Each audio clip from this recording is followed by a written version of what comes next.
Құрметті көрермендер, бүгін мен сіздерге Virbo деген жасанды интеллект туралы айтатын боламын, және де оны біз сабақта қалай қолдана аламыз деген сұраққа жауап беремін. Ең бірінші, virbo.wondershare.com деген сайтқа кіресіздер. Ссылкасын мен осы видеоның астына қалдырамын, және де үлкен қылып экранға да шығарып қоямын. Міне, ең бірінші бізде осындай терезе ашылады.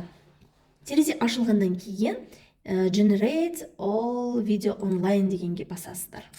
Бізде пока что бесплатный версиясы, соны қалай қолдануға болады. Сонда міне мынандай терезе ашылады. Бірден нені көріп тұрмыз? Неше түрлі адамдарды көріп тұрмыз. Әр түрлі ұлттар, жыныстар да бөлек.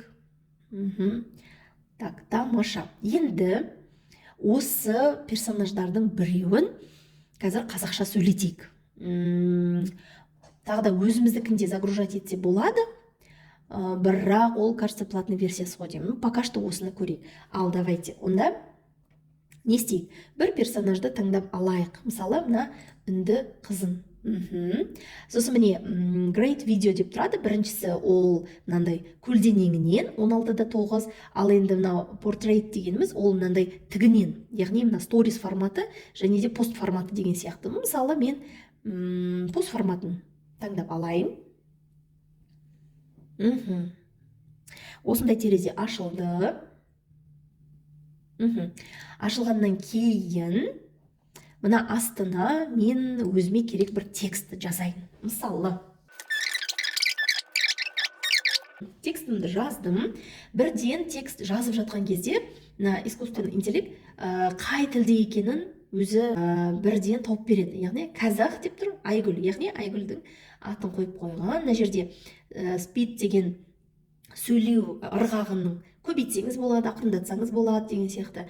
Мынау так, сөйлеу қаттылығы азайтсаңыз болады. Енді оның бәрін сосын көре жатармыз.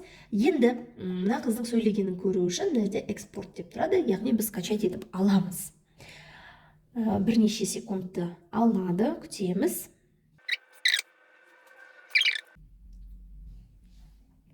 Видеомыз дайын болды, ал енді көрейік. Сәлеметсіңдер ме 3-ші сынып оқушылары? Қалдарың қалай? Демалыс жақсы өтті деген ойдамын. Естеріңе салайын, 1 сәуір сабақ басталады.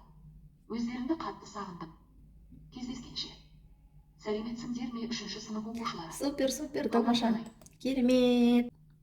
Видео ұнаса, міндетті түрде лайк басып, қажет ау деген адамдарға жіберсеңіздер болады. Рахмет.